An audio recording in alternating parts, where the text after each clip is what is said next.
सबको नमस्कार। जैसा हम देख रहे हैं देश भर में कोरोना का बहुत ज़बरदस्त कहर छाया हुआ है और इस कोरोना काल में जो सबको लग रहा है कि समाधान इसका एक ही है, वो है वैक्सीन। दिल्ली सरकार ने निर्णय लिया है कि 18 साल से ऊपर की उम्र के लोगों को फ्री वैक्सीन दी जाएगी। हम कोशिश करेंगे कि इसको जल्द से जल्द और बड़े स्तर के ऊपर कैसे लोगों को वैक्सीन किया जाए, इसका पूरा प्लान तैयार किया जा रहा है। आज सुबह हम लोगों ने दिल्ली में 1,34,00,000 वैक्सीन खरीदने की मंजूरी दी है। हम कोशिश करेंगे कि ये जल्द से जल्द वैक्सीन खरीदी जाए और लोगों को लगाई जाए।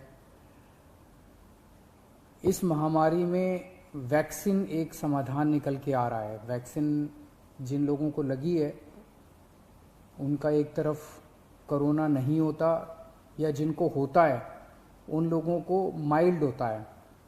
उनमें से अधिकतर लोगों को अस्पताल की ज़रूरत नहीं होती, और अगर अस्पताल की ज़रूरत पड़े भी तो उनकी बीमारी सीरियस नहीं होती, ऐसा देखने में आया है। तो कोरोना एक तरह से अगर वैक्सीन सबको लग जाए तो कोरोना एक ऑर्डिनरी बीमारी की तरह हो जाएगी। अगर होगी भी तो ठीक हो जाएगी। इंग्लैंड में, यूनाइटेड किंगडम में अभी कुछ महीने पहले तक कोरोना का इतनी ही ज़बरदस्त कहर था जैसे भारत के अंदर है, और वहाँ उन्होंने वैक्सीन बहुत बड़े स्तर के ऊपर अपने लोगों को लगाई। तो कोरोना के अंदर उस लहर के कम होने का, ख़त्म होने का एक बहुत बड़ा कारण एक्सपर्ट्स वैक्सीन को मानते हैं कि जिस इंटेंसिटी के साथ, एग्रेसिवनेस के साथ कोरोना वैक्सीन लगाई गई इंग्लैंड में, उसका कोरोना की लहर को ख़त्म करने में बड़ा योगदान रहा। वैक्सीन के एक निर्माता ने कहा है कि वो राज्य सरकारों को 400 रुपये में देंगे, दूसरे निर्माता ने कहा है कि वो राज्य सरकारों को 600 रुपये में देंगे, और केंद्र सरकार को दोनों 150 रुपये में देंगे। मेरी उम्मीद है कि इसको एक ही प्राइस होना चाहिए, अलग अलग प्राइस नहीं होने चाहिए। उनमें से एक निर्माता का मैं इंटरव्यू देख रहा था जो कह रहा था कि 150 रुपये में जब वो केंद्र सरकार को दे रहे हैं तो उसमें भी उनको फ़ायदा हो रहा है। तो अगर 150 रुपये में भी उनको फ़ायदा है, उसमें नुकसान नहीं है, तो 400 रुपये में और 600 रुपये में तो बहुत ज़्यादा फ़ायदा है। ये समय ऐसा है जो कि इंसानियत को मदद करने का समय है। ये समय ऐसा है जो प्रॉफिट कमाने का समय नहीं है। देश भर के अंदर केंद्र सरकार ने कई दवाइयों के प्राइसेस के ऊपर कैप लगाए। अलग अलग राज्य सरकारों ने हॉस्पिटल्स के प्राइसेस के ऊपर कैप लगाए कि अस्पताल जो हैं इससे ज़्यादा नहीं ले सकते दाम, इस चीज़ के इतने लेंगे, इस चीज़ के इतने लेंगे। ऐसे समय में जब सारा देश मिलके कोरोना की लड़ाई लड़ रहा है, मैं समझता हूँ एक तरफ मैं वैक्सीन मैन्युफैक्चरर्स से अपील करता हूँ कि एक तरफ वो खुद भी इस प्राइस को खुद ब खुद 150 रुपये पे ले आएंगे। पूरी ज़िंदगी पड़ी है प्रॉफिट कमाने के लिए।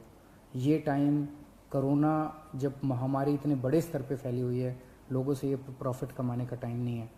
मैं केंद्र सरकार से भी अपील करता हूँ कि अगर ज़रूरत पड़े तो इसकी भी कैपिंग की जाए और इस प्राइस को कम किया जाए।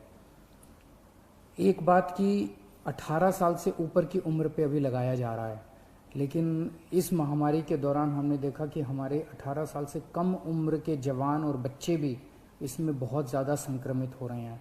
उनमें से कुछ लोगों की मौत भी हुई है। तो उनके लिए भी अब हमें सोचने का टाइम आ गया है कि अगर यही वैक्सीन्स उनको भी लगाई जा सकती हैं, उनके लिए भी सेफ़ और इफ़ेक्टिव हैं, तो यही वैक्सीन लगाई जाएं। और अगर ये वैक्सीन्स उनको नहीं लगाई जा सकती, दूसरी वैक्सीन्स की ज़रूरत है, तो मैं उम्मीद करता हूँ कि जल्द दूसरी वैक्सीन्स भी ईजाद होंगी जो बच्चों को भी लगाई जा सकें, उनको भी सेफ़ हो और इफ़ेक्टिव हो। दिल्ली में ऑक्सीजन बेड्स बढ़ाने का इस टाइम बहुत बड़े स्तर पे हम लोग काम कर रहे हैं। अभी मैं राधा स्वामी सत्संग ब्यास के वहाँ पे जो एक सेंटर बनाया गया है उसका मुआयना करके आ रहा हूँ। आज सुबह सुबह 10 बजे वो मरीजों के लिए खोल दिया गया है। लगभग 500 बेड्स शुरू किए जा रहे हैं। आज 150 बेड्स हैं, अगले 1-2 दिन में 500 बेड्स हो जाएंगे। उसके 2-4 दिन के अंदर इसको 2000 बेड्स तक और फिर 5000 बेड्स तक ले जाया जाएगा। इसके साथ साथ वहीं पे 200 बेड्स का आईसीयू भी तैयार कर रहे हैं राधा स्वामी सत्संग में, और तो मैं उम्मीद इसी तरह से पूरे दिल्ली के अंदर कई जगह फैसिलिटीज़ क्रिएट की जा रही हैं ऑक्सीजन बेड्स की। मैं उम्मीद करता हूं कि इससे जनता को काफ़ी फ़ायदा होगा। नमस्कार।